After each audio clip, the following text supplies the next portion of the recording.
runoenda kunoputsa maboundary ese akacreatwa netradition.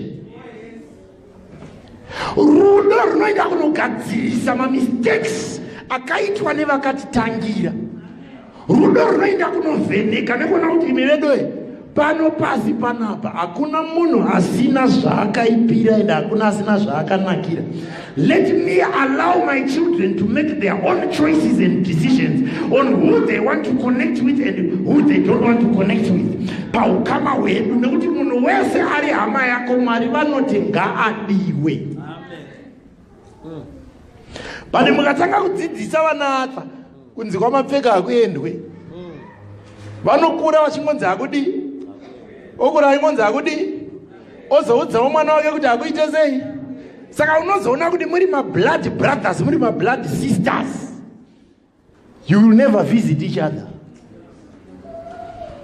Wapedza izvozvo uzouya wobata microphone, tiri kuona umambo hwekudenga, get away. Umambo hupi? Hello. Wapedza izvozvo wakumhanya nechegumi chako kuna Jehovha kuti Jehovha ndirangarire. Chegumi chei? Hello.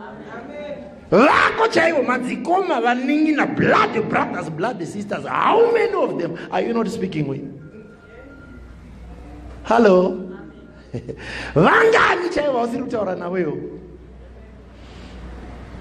God is love. Wada zvaMwari, wada kunzi mwana waMwari, bvisa maberia nemaboundary awakacreaterwa usipo.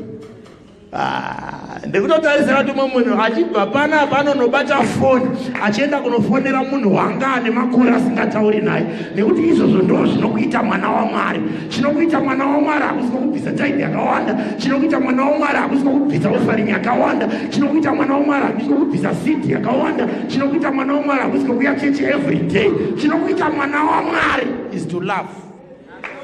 Amen.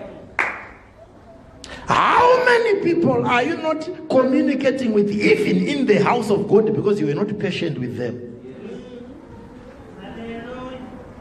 Otarisira kuti munhu abva kwanga achizvinwira kubhawa kwake kunechi akauya muchechi, kana abva kwanga achita mabasa akauya, unotarisira kuti next week Sunday atove sendi akutoita zvaunoita. Love is patient. Hello. Chamuona umwe kuti tikadzitsede panapa vana anniversary chichi unotoona nematambiro acho kuti aha tinenge tamudzosera kweya kwaaiva chaiko.